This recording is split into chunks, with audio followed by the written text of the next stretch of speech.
High school വിഭാഗം ചാക്യാർകൂത്ത് മത്സരം കഴിഞ്ഞു. റിസൾട്ടും വന്നു. എ ഗ്രേഡ് നേടിയിട്ടുള്ള നവനീതാണ് ഇപ്പൊ നമ്മുടെ കൂടെയുള്ളത്. ഹലോ. ഹലോ. എങ്ങനെയുണ്ടായിരുന്നു കലോത്സവത്തിലെ ചാക്യാർകൂത്ത് മത്സരം? കുഴപ്പമില്ലായിരുന്നു, എല്ലാരും നല്ലോണം ചെയ്തു. എല്ലാവരും നല്ലോണം ചെയ്തു. അതില് ഏറ്റവും നന്നായി ചെയ്തത് നമുക്ക് എ ഗ്രേഡ് കിട്ടിയിട്ടുണ്ട് അല്ലേ? അപ്പൊ അതിന്റെ ഒരു സന്തോഷത്തിൽ നിൽക്കുകയാണല്ലേ?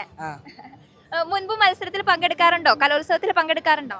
7ാം ക്ലാസ് തൊട്ട് ഞാൻ കലോത്സവത്തിൽ പങ്കെടുക്കും. എല്ലാ വർഷവും ചാക്യാർകൂത്തിൽ തന്നെയാണോ വരാറ്? അല്ലല്ല, ചാക്യാർകൂത്ത് 9 തൊട്ടാണ് തുടങ്ങി. മറ്റേതൊക്കെ ഐറ്റംസിലാണ് പങ്കെടുക്കുന്നത്? 7ല് നാടകത്തിനുണ്ടായിരുന്നു, അതില് മികച്ച നടന്റെ അവാർഡ് കിട്ടിയിട്ടുണ്ട്. 8ല് പാഠകത്തിനുണ്ടായിരുന്നു, അത് ജില്ല വരെ ഉണ്ടായിരുന്നുള്ളൂ. പിന്നെ 9ല് ചാക്യാർകൂത്തും പാടകവും പിന്നെ വയലിൻ അതൊക്കെ സബ് ജില്ലയില്. അതില് സ്റ്റേറ്റിക്ക് പാടകത്തും കിട്ടിയിട്ടുണ്ടായിരുന്നു. അപ്പൊ ചാക്യാർകൂത്ത്. അപ്പോ സകലകലാ വല്ലഭനാണ്, ഇല്ലാത്ത ഐറ്റംസ് ഒന്നും ഇല്ല, എല്ലാം ഉണ്ട്. അപ്പൊ എന്തായാലും നമ്മൾ ഇപ്രാവശ്യം ചാക്യാർകൂത്തായിട്ട് വന്നു. നന്നായിട്ട് പെർഫോം ചെയ്യാൻ പറ്റും. അതായത് ചാക്യാർകൂത്ത് എന്ന് പറയുമ്പോൾ നമ്മൾ മുന്നിലിരിക്കുന്നവരെ ചെറിയ രീതിയിൽ കളിയാക്കലും ഒക്കെ ഉള്ള ഒരു പരിപാടിയാണല്ലോ. അപ്പൊ നമുക്ക് അങ്ങനെ കണ്ടന്റ് ഒക്കെ കിട്ടിയോ? കളിയാക്കാനും ആളുകളെ എൻഗേജ് ചെയ്യാനും ഒക്കെ പറ്റിയോ? അതൊക്കെ പറ്റി. പക്ഷെ എനിക്ക് തോന്നി എന്താന്ന് വെച്ചാൽ കുറെ ചെയർ ഉണ്ട്, പക്ഷെ അധികം ആൾക്കാരൊന്നും കാണാൻ വരാറില്ല. പക്ഷെ ഇത്തിരി കൂടി ആൾക്കാർ വന്നിരുന്നെങ്കിൽ നമുക്ക് ഇത്തിരി ഒരു നല്ല രസത്തിൽ ചെയ്യാൻ പറ്റുമായിരുന്നു.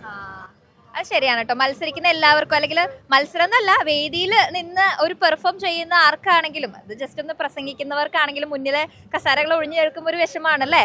അപ്പോൾ അത് ശരിക്കും നമ്മുടെ റെസ്പോൺസിബിലിറ്റി ആണ് കേട്ടോ. കുട്ടികൾ ഇങ്ങനെ ഇത്ര എഫേർട്ട് ഇട്ട് അവരെ മത്സരിച്ച് സംസ്ഥാനതല മത്സരത്തിൽ പങ്കെടുത്തുകൊണ്ടിരിക്കുമ്പോൾ അവർക്ക് ആ ഒരു ഫീൽ ഇല്ലാതിരിക്കണമെങ്കിൽ നമ്മൾ വീട്ടിലിരുന്ന് മത്സരം കാണുന്നതിന് പകരം വേദികളിൽ എത്തണം, സദസ്സിലിരുന്ന് മത്സരം കാണണം, അവരെ പ്രോത്സാഹിപ്പിക്കണം എന്നുള്ളതാണ്. അപ്പം നവനീതിന്റെ ഒരു കുഞ്ഞു വിഷമം നമ്മൾ ഏറ്റെടുക്കണം കേട്ടോ. ഇനിയുള്ള മത്സരങ്ങൾ വരുമ്പോഴും എല്ലാവരും വീട്ടിലിരുന്ന് കാണാതെ ഇവിടെ കലോത്സവ വേദികളിൽ തന്നെ വന്നിരുന്ന് മത്സരം കാണാനും ആസ്വദിക്കാനും പ്രോത്സാഹിപ്പിക്കാനും ആയിട്ടൊന്ന് ശ്രദ്ധിക്കണേ.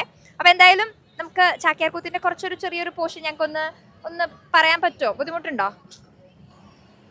ആലോക്യൈനം പ്രതിഹതദൃശസ്തേജസാ ഭൂമിപാല ചേലുസ്ഥാനാത കണിത നൃപോദീർണദണ്ഡ സമസ്ത സാവഷ്ടംഭ സച കുരുപതി മൂഢതി പീഠദേശാൽ വിഭ്രഷ്ടോ ഭോൽമിഷതി പതിത ക്ഷ്മാപലക്ഷേ വിലക്ഷ.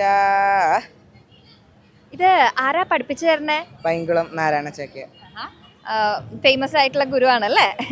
അപ്പൊ അദ്ദേഹത്തിന്റെ ശിക്ഷണത്തിലെ കുറെ കാലമായോ പഠിക്കാൻ തുടങ്ങിയിട്ട്? ഇല്ല, 2 വർഷം ആയിട്ടുള്ളൂ. കൺഗ്രാറ്റുലേഷൻസ് കൂടെ അറിയിക്കുകയാണ് കേട്ടോ. കാരണം നമ്മൾ സംസ്ഥാന തലത്തിൽ എ ഗ്രേഡ് കിട്ടുക എന്ന് പറഞ്ഞാൽ നമ്മൾ ഇത്രയും നാളെടുത്ത എഫേർട്ടിന്റെ ഒരു വലിയൊരു റിസൾട്ട് ആണല്ലോ. അപ്പൊ അതിന്റെ ഒരു കൺഗ്രാറ്റുലേഷൻസും ഇനിയും വരും കലോത്സവങ്ങളിൽ ഇതുപോലെ നല്ല നല്ല വിജയം നേടാനുള്ള ആശംസകൾ അറിയിക്കുന്നു. Thank you so much. Thank you.